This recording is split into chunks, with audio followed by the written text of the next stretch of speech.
What happens when Hollywood royalty meets television arrogance? When respect collides with ego? Tonight, we're revisiting one of the most shocking moments in talk show history, a clash so intense it left an entire studio in stunned silence, and ended with security escorting one of America's most beloved actors off the set. Before we dive into this incredible story, make sure to hit that subscribe button and tell us in the comments, should talk show hosts be allowed to cross the line with their guests? The atmosphere inside the BBC studios that evening was electric.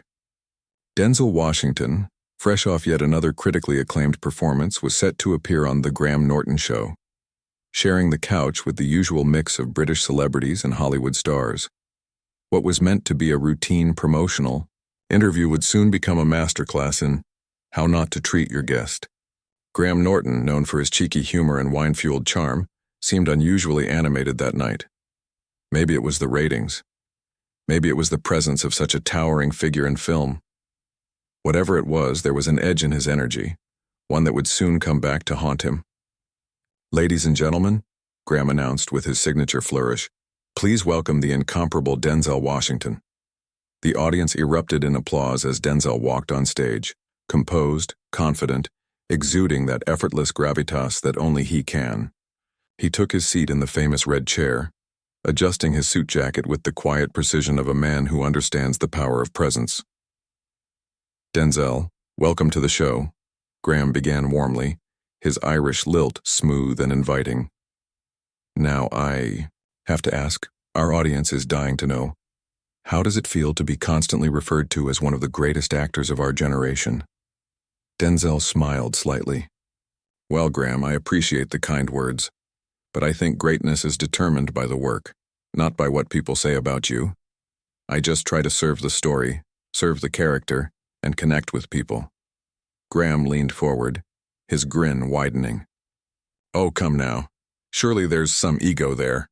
You've won 2 Oscars, been nominated countless times. There must be a part of you that thinks, yes, I am indeed great." There was a subtle pause. Those who knew Denzel recognized the shift, the quiet recalibration in his posture. "I think confidence in your craft is important," he said evenly. "But ego gets in the way of good work." "Interesting," Graham replied, swirling his wine. "Because I've heard, and please correct me if I'm wrong, that you can be quite demanding on set. Some might even say, difficult." The air in the studio dropped several degrees. Denzel's gaze sharpened, though his tone remained composed. There's a difference between having standards and being difficult. When you care about the work, when you respect the process, or you expect the same from everyone around you. "Standards, sure," Graham said with a chuckle, missing the warning in Denzel's eyes. "But I've heard you've walked off sets, refused to work with certain directors. Isn't that a bit, well, prima donna behavior?" "I think you might have me confused with someone else," Denzel replied coolly. "I've never walked off a set in my career. I've never refused to work with a director unless there were genuine creative differences that couldn't be resolved professionally." Graham laughed again, but this time the sound felt forced. "Oh, come on, Denzel, we're all friends here. Surely you can admit you might be just a little high maintenance. You are Denzel Washington, after all." Denzel's patience was clearly thinning. "What exactly are you trying to get at, Graham? Are you asking about my work ethic? Or are you trying to paint me as some kind of difficult celebrity?" "I'm just trying to get to know the real Denzel Washington," Graham said, smiling tightly. "The man behind the legend. And sometimes that means asking tough questions." "The tough questions," Denzel repeated, his voice now carrying an unmistakable edge. "Or are you just trying to create drama for your show? Because if that's what this is, then we clearly have different ideas about what makes good television." The audience shifted uncomfortably. The usual laughter and applause had died down. The tension was palpable, but Graham pressed on, oblivious, or perhaps emboldened by the tension he'd created. "Well, speaking of drama," he continued, "I have to ask about your religious beliefs. You're quite vocal about your faith, aren't you? Some might say a bit too vocal." Denzel's jaw tightened. My faith is personal, Graham. I've never hidden it. It's part of who I am. It informs my work and my life. I fail to see how that could be considered too much of anything.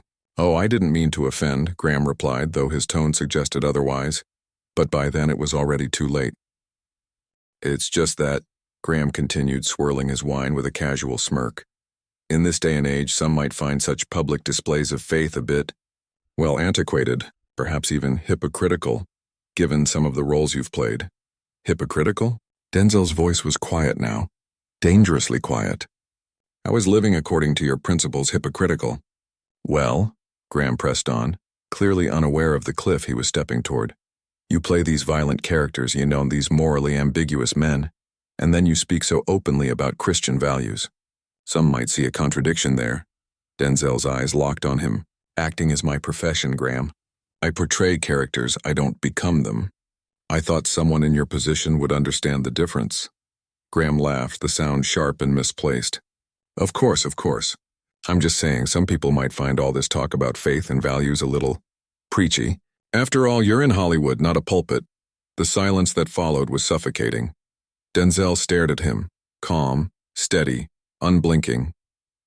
When he finally spoke, his words cut through the air like a blade. You know what, Graham? He said slowly. I think we need to have a conversation about respect. Graham blinked, thrown off by the sudden shift. Respect? I'm not sure I follow. Respect, Denzel repeated, leaning forward slightly. It's something that should exist between professionals, especially when one invites the other onto their show. I came here tonight as your guest, and you were not your target. Target? Graham laughed nervously, glancing at his other guests who sat frozen, eyes wide. Denzel, I think you're taking this a bit too seriously. It's just entertainment. Entertainment? Denzel's voice rose for the first time, the first crack in his legendary composure. You think questioning my character, my faith, my professionalisms is entertainment? You think disrespecting me in front of your audience is funny? Graham took another sip of wine, but his confidence was starting to slip. I think you're being a bit sensitive. Honestly, these are the kinds of questions that make for good television. People want to see the real you, not the polished media-trained version. The real me? Denzel stood abruptly, his imposing frame casting a shadow over the host. You want to see the real me? The real me doesn't tolerate disrespect. The real me doesn't sit quietly while someone tries to tear down everything I've built. The studio fell silent. You could feel the air leave the room. The British comedian and young actress on the couch beside them looked like they wanted to vanish. Denzel, please, Graham said, the jovial tone finally gone. Sit down. You're making this more dramatic than it needs to be. Dramatic? Denzel's laugh was cold, humorless. You invited me here under the pretense of a friendly interview, and for 15 minutes you've done nothing but try to paint me as some kind of difficult, hypocritical has-been, and I'm the one being dramatic? I never said has-been, Graham protested weakly. You didn't have to say it, Denzel shot back. It was in every question, every smirk, every condescending comment. You think having this platform gives you the right to humiliate your guests? Graham's face was flushed now, his Irish temper finally breaking through. Now hold on just a minute. This is my show, and I'll ask whatever questions I damn well please. You don't get to come on here and tell me how to do my job. Your job? Denzel's voice dripped with disbelief. I thought your job was to entertain, not to ambush. I thought your job was to make your guests feel welcome, not to attack them. Attack? Graham was on his feet now, too, his wine glass abandoned on the table. I asked you a few probing questions. If you can't handle that, maybe you shouldn't be doing interviews. Probing questions? Denzel shook his head, incredulous. You questioned my integrity, my faith, my professionalism. You suggested I was difficult, demanding, hypocritical. Those aren't probing questions, Graham. They're character assassinations. Well, maybe if the shoe fits. Graham shot back, the words out before he could stop them. The air went still. The audience gasped softly. Denzel's expression shifted, the anger fading into something colder, controlled, dangerous. What did you just say to me? He asked quietly. Graham's confidence faltered. I just meant, maybe you're being a bit too sensitive about harmless questions. Harmless. Denzel stepped closer, his voice low and steady, his presence filling the space. You think it's harmless to try and destroy someone's reputation on national television? You think it's harmless to disrespect a guest who came here in good faith? Graham tried to speak, but his voice cracked. I think you're overreacting. Overreacting? Denzel's composure finally shattered. You know what, Graham? You have no idea what you're talking about. You sit here, Denzel said, his voice low but trembling with restrained fury. In your comfortable chair, with your wine and your jokes, and you think you can say whatever you want to whoever you want. This is my show, Graham snapped back, but it didn't sound like authority anymore and it sounded like a plea. Your show? Denzel gave a bitter laugh. This isn't a show, Graham. It's a circus, and you're the clown. A sharp inhale rippled through the audience. You invite people on here just to tear them down. Denzel continued, stepping closer. Just so you can feel superior. The British comedian shifted uncomfortably on the couch, clearly wishing he could disappear. The young actress beside him looked on the verge of tears. The studio was frozen, not a whisper, not a laugh. Just silence. How dare you? Graham shot back, his temper finally breaking through. How dare you come on my show and insult me in front of my audience? I've been nothing but professional with you. Professional? Denzel repeated, disbelief etched into his face. You call this professional? From the moment I sat down, you've been trying to humiliate me and not interview me. You're not looking for truth, you're looking for spectacle. I've been trying to get honest answers from you, Graham retorted, voice rising. Something that seems to be impossible. Honest answers? Denzel shook his head. You don't want honesty, Graham. You want sound bites. You want controversy. You want a viral clip so people talk about your show tomorrow. And what's wrong with that? Graham said, his mask finally slipping. This is television, Denzel. This is what we do. We create moments. We create conversation. Not at my expense, Denzel replied firmly. Not by tearing down my character, my faith, my reputation. I've worked too hard for too long to let some talk show host try to destroy what I've built. Destroy? Graham scoffed, waving a dismissive hand. You're being melodramatic. A few questions aren't going to destroy Denzel Washington. A few questions? Denzel's voice rose again, the steel in it unmistakable. You've spent this entire interview trying to paint me as difficult, demanding, hypocritical. You've questioned my faith, my integrity, my professionalism. And you call that a few questions? Graham opened his mouth to respond, but Denzel cut him off. You know what your problem is, Graham? You think because you have this platform, this audience, this stage, that gives you power over people. You think you can say whatever you want, do whatever you want, because it's your show. It is my show, Graham said, his voice defiant but trembling underneath. And that, Denzel said coldly, is exactly the problem. He took a step forward, his presence commanding the entire room. You think this show is about you, but it's not. It's supposed to be about your guests, about the audience, about creating something meaningful. But you've turned it into your personal playground, where you mock and humiliate anyone who doesn't fit your idea of entertainment. The air in the studio was electric. Every eye locked on the two men. Graham's face flushed red, part wine, part rage. He jabbed a finger toward Denzel. You know what, Denzel? Maybe you should just leave. If you can't handle a real interview, maybe you should stick to your safe little promo circuits where everyone kisses your feet. The words hit like a thunderclap. A few gasps rippled through the audience. The young actress covered her mouth in shock. Even the usually unshakable comedian stared in disbelief. Denzel didn't move. He just stared at Graham, his silence louder than any outburst. Finally, he spoke. Quietly, dangerously. Did you just tell me to leave?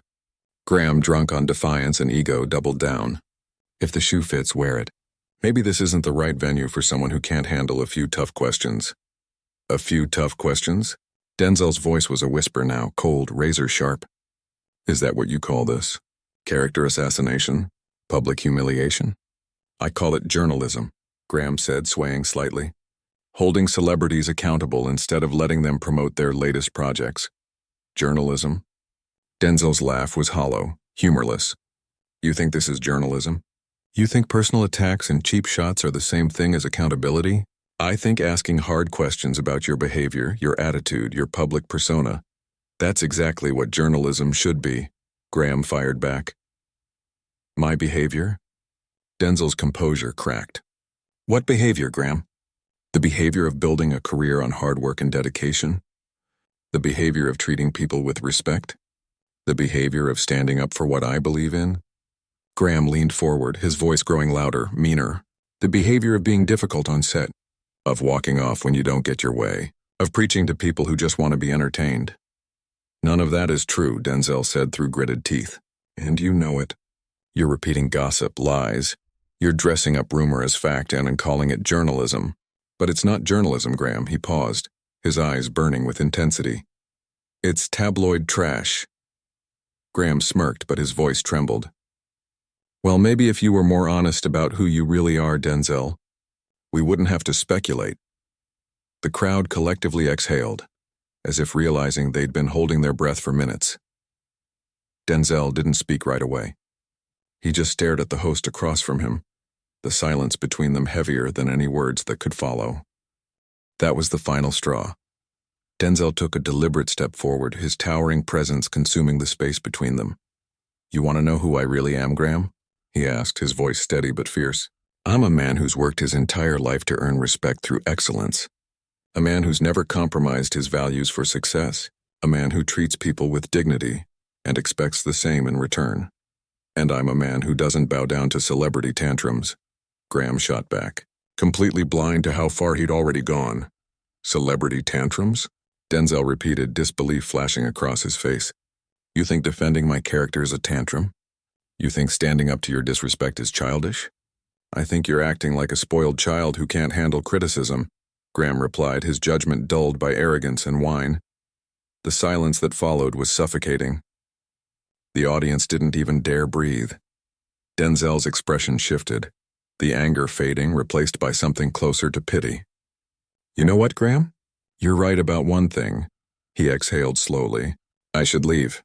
Not because I can't handle tough questions, but because I refuse to be disrespected by someone who clearly doesn't understand professionalism. Fine by me, Graham said, his false bravado cracking around the edges. Maybe we can get someone on here who actually wants to entertain the audience instead of lecturing them. Denzel began unclipping his microphone, his movements calm and deliberate. You think this is entertainment? He asked quietly. You think humiliating your guests makes good television? I think honest conversation is more entertaining than rehearsed publicity, Graham countered. Honest conversation? Denzel shook his head. There's been nothing honest about this exchange. You came into this with an agenda, a plan to tear me down, and you executed it perfectly. I came here wanting to talk to the real Denzel Washington, not some publicist-approved version. Graham protested. No, Graham, Denzel said firmly. You came here wanting a moment. You wanted controversy. You wanted to make yourself look clever at someone else's expense. He handed his microphone to a nearby production assistant, whose face went pale. Well, congratulations, Denzel said. You got your moment. This is ridiculous, Graham muttered, though his voice was quieter now. You're walking off my show because I asked you a few difficult questions? I'm walking off your show because you've disrespected me since the moment I sat down, Denzel replied, his tone calm but final. You've attacked my faith, my character, and my professionalism, all for cheap laughs. I don't need to sit here and be insulted by someone who mistakes arrogance for entertainment. Well, Graham said, forcing a smirk he didn't feel. This is certainly going to make for interesting television. Denzel turned back toward him. Is that all this is to you? A television moment? His voice cut through the air. You've just destroyed any chance of a meaningful conversation, humiliated a guest and made your entire audience uncomfortable, and all you can think about is ratings. This is television, Denzel, Graham said almost defensively. This is what we do. No, Graham, Denzel replied coldly. This is what you do. This is your legacy. This is what people will remember. Not the laughter, not the charm, but the night you disrespected a guest so badly he had to walk off your show. For the first time, Graham's confidence faltered. His face was pale now, the weight of the moment finally sinking in. Denzel, wait, he said quietly. Maybe we can start over. Start over? Denzel paused near the edge of the set, turning back one last time. There's no starting over from this, Graham. You showed me exactly who you are tonight. And I showed you who I am. The audience saw it all. Graham's voice wavered. Maybe I came on a bit strong. But this is how I conduct interviews. Then maybe you should rethink how you conduct them, Denzel replied, his tone sharp as glass. Maybe you should start treating your guests with the respect they deserve. You're really going to leave? Graham asked, sounding smaller than he ever had before. I'm not just leaving, Graham, Denzel said as he walked toward the studio exit. I'm done. Done with this conversation. Done with this show. Done with you. He disappeared off stage, the heavy studio doors closing behind him with a final echoing thud. For a long moment, no one moved. The audience sat frozen. The cameras kept rolling, capturing every second of the aftermath. Graham stood alone at the center of his set, his wine glass untouched, his trademark grin gone. He looked into the lens, his voice barely above a whisper. Ladies and gentlemen, he said weakly, Denzel Washington, everyone, but there was no applause. No laughter. No music, only the hollow echo of a host who had pushed too far and lost everything in the process.